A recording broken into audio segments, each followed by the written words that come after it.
తెలంగాణ ముఖ్యమంత్రి రేవంత్ రెడ్డి గారు ఒక రకంగా అదృష్టవంతుడని చెప్పాలి. ఏపీ ముఖ్యమంత్రి వైఎస్ జగన్ మాదిరిగా అంత కష్టపడాల్సిన అవసరం లేకుండా పోతుంది.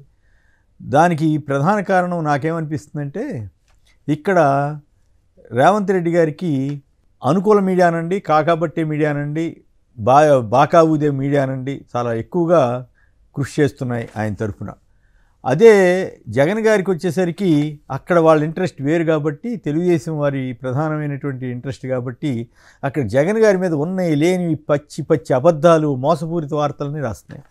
ఇక్కడికి వచ్చేసిన విచిత్రం ఏంటంటే, ఈనాడు ఒకప్పుడు నేను కాంగ్రెస్ వ్యతిరేక పత్రికని అఫిడవిట్ కూడా ఇచ్చినటువంటి రామోజీరావు గారు ఇప్పుడు కాంగ్రెస్ ముఖ్యమంత్రిని చాలా జాగ్రత్తగా చూసుకుంటున్నాడు. నిజానికి తప్పేం కాదు, అది వార్తలు పద్ధతిగా రాస్తే ఎవరూ అభ్యంతరం చెప్పక్కర్లా.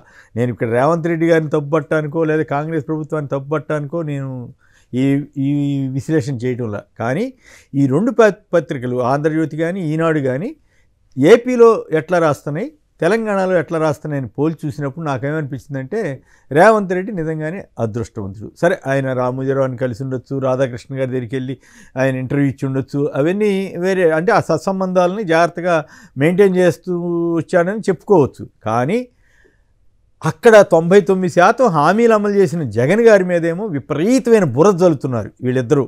ఎట్లా అన్నీ ఏదన్నా చేయండి, దాంట్లోంచి ఏదో ఒకటి వెతకటం, బురద వేయటం, ఇదే కార్యక్రమం మొత్తం. ఆయన ఇచ్చింది ఏంటి, ఇంగ్లీష్ విద్య తీసుకొస్తే వీళ్ళు అడ్డం పడ్డారు. మరి ఇదే రేవంత్ రెడ్డి గారు ఇప్పుడు ఇంగ్లీష్ చదవండి, ఇంగ్లీష్ మీడియమే చాలా ప్రపంచం అంతటికి వెళ్ళడానికి అవకాశం ఉంటుంది, నాకు ఇంగ్లీష్ సరిగా రాదు, అందుకే కొందరు ఎద్దేవా చేస్తున్నారు ఆయన జర్మనీ వాటిలో ఇంగ్లీష్ లేదు అంటూనే మళ్ళీ ప్రపంచం అంతా వెళ్ళాలంటే ఇంగ్లీషు చదువుకోవాలని చెప్పారు. మరి అదే మాట అక్కడ చెప్తే ఇంకేముంది, ఇంగ్లీష్ మీడియం చేసేస్తున్నాడని ఇదే ఈనాడు రామోజీరావు, ఇదే రాధాకృష్ణ, అదే TV5 నా చెత్తంతా ప్రచారం చేశారా లేదా? పెద్ద వాళ్ళు కూడా చాలా రాజ్యాంగ పదవిలో ఉన్నవాళ్ళు సైతం వారికి మద్దతుగా మాట్లాడారా లేదా జగన్ను వ్యతిరేకిస్తూ? సో ఇక్కడ రేవంత్ రెడ్డి గారు ఆ మాట అన్నా కూడా వీళ్ళెవరు గప్చిప్. ఇంకొక ఇంట్రెస్టింగ్ విషయం ఏంటంటే, అక్కడ వాలంటీర్ల వ్యవస్థను పెడితే నానా విషంగా కక్కారు రామోజీరావు కానీ రాధాకృష్ణ గారు కానీ. ఇక్కడ అదే పని నేను చేయబోతున్నాను పార్లమెంట్ ఎలక్షన్ తర్వాత అంటే ఒక్క ముక్క రాయలేదు. ఒక్కటంటే తప్పని రాయాలి కదా, అక్కడ తప్పని చెబుతున్నాడు, ఇక్కడ ఒప్పు ఎట్లా అవుతుంది? ఇంకా లేటెస్ట్ విశేషాలు ఏంటంటే, 4 నెలల్లో తెలంగాణ ప్రభుత్వం 17,000 కోట్లు అప్పు చేసింది. ఓకే, అప్పు చేస్తారు, మళ్ళీ ఇన్స్టాల్మెంట్లు గారికి ఇస్తారు, అదంతా మనమేమి ప్రభుత్వ పరంగా తప్పు పట్టాలా లేదా అనేది రాజకీయ నాయకులు చూసుకుంటారు. మీరు విశ్లేషణ తెలిస్తే ఏం రాయాలి? 4 నెలల్లో 17,000 కోట్ల అప్పు అని రాయాలి కదా. అక్కడ ఆర్థిక శాఖ లీక్ చేసిందంటూ రేవంత్ రెడ్డి గారు చెప్పారో మరి ఎవరు చెప్పారో కానీ ఏం రాశారు? 17,000 కోట్లు అప్పు తెచ్చినా 25,000 కోట్లు కిస్తీలు కట్టారంట. కిస్తీలు కట్టకుండా ఏ ప్రభుత్వం ఎట్లా నడుస్తుంది? కేంద్ర ప్రభుత్వం కానీ ఆర్థిక సంస్థలు కానీ ఒప్పుకుంటాయా? అది ఇప్పుడు ఈ మధ్య డిస్కమ్లకి బకాయిలు పెడితేనే కదా కేంద్ర ప్రభుత్వం కట్ చేసేస్తాం జాగ్రత్త అని హెచ్చరించి మొత్తం వసూలు చేస్తూ ఉంది. ఇక్కడ పాయింట్ ఏంటంటే, పద్ధతిగా రాస్తే తప్పేం కాదు, కానీ ఇక్కడ 17,000 కోట్లు అప్పు తీసుకొస్తే దాన్ని తగ్గించేసేయటం, అక్కడ 1000 కోట్లు తీసుకొచ్చినా కూడా అమ్మో 1000 కోట్లు తెచ్చేసాడు, అది తెచ్చేసాడు, ఇంకా ఉంది అప్పులకు రాష్ట్రం అయిపోయిందని రాయటం. ఇది చూడటానికి ఎంత దుర్మార్గంగా అనిపిస్తుంది. అనేక హామీలను ఇక్కడ కాంగ్రెస్ ప్రభుత్వం 100 రోజుల్లో మొదట డిసెంబర్ 9 నాడు రుణమాఫీయో లేకపోతే రైతు బంధు ఇట్లాంటివి అన్నారు కదా, అవన్నీ మరి ఎంతవరకు చేశారో రాయాలి కదా.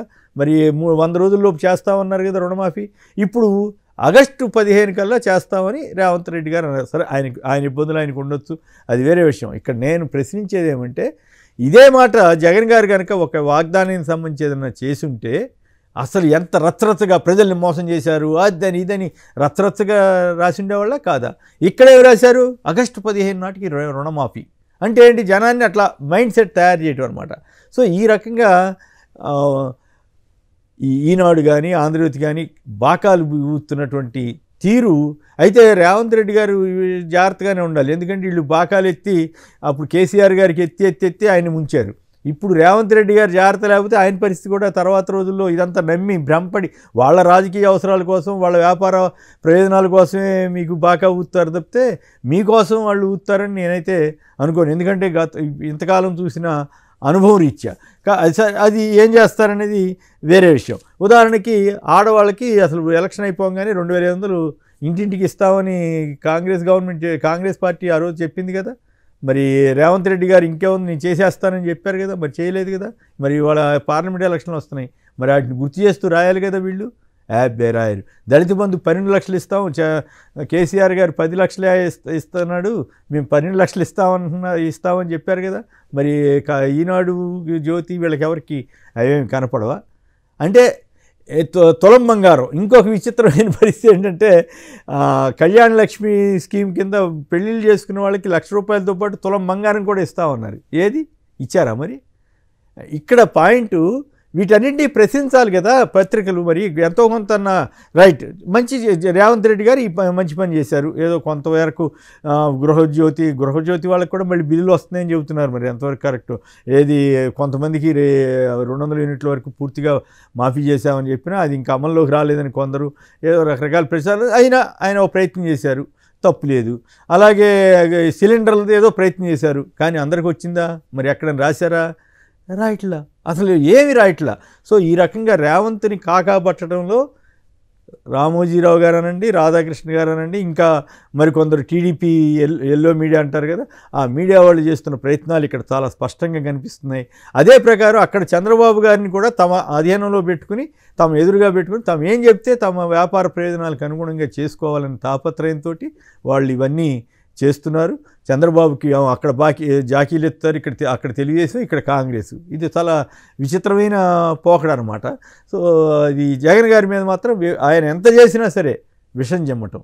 చివరికి ఆయన మీద ఆయన రాయి కొడితే కూడా ఎవడో దుండగుడు తెలుగుదేశం వాడా ఇంకోడా అనేది పోలీసులు దర్యాప్తు లేదు.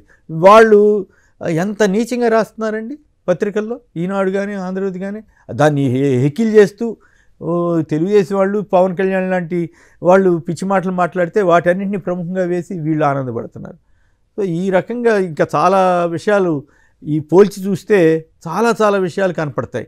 కాబట్టి ప్రజలు ఇక్కడ అర్థం చేసుకోవాల్సింది ఏంటంటే రామోజీరావు, రాధాకృష్ణులు కేవలం తమ స్వార్థం కోసం తెలంగాణలో ఒక మాదిరిగా రాస్తున్నారు, ఆంధ్రలో ఒక రకంగా రాస్తున్నారు. తెలంగాణలో రేవంత్ రెడ్డిని బుధానెత్తుకు మోస్తున్నారు, అక్కడ జగన్ గారిని ఎప్పుడు ఎట్లాగొట్లా కుర్చీలోంచి లాగేయాలనేటువంటి ఒక దుష్ట సంకల్పంతో పనిచేస్తున్నారు. సో ఈ తేడాని గమనించడం కోసం తప్పితే తెలంగాణ ప్రభుత్వం ఎలా చేసినా విశ్లేషించుకోవటం వేరే విషయం. కానీ ఇక్కడ ఈ విశ్లేషణ ఈ 2 రాష్ట్రాలలోనూ వీళ్ళిద్దరూ ఈ ప్రధాన పత్రికలుగా ఉన్న వీళ్ళంతా కూడా ఎంత మోసపూరితంగా చేస్తున్నది చెప్పడమే నా ఉద్దేశం.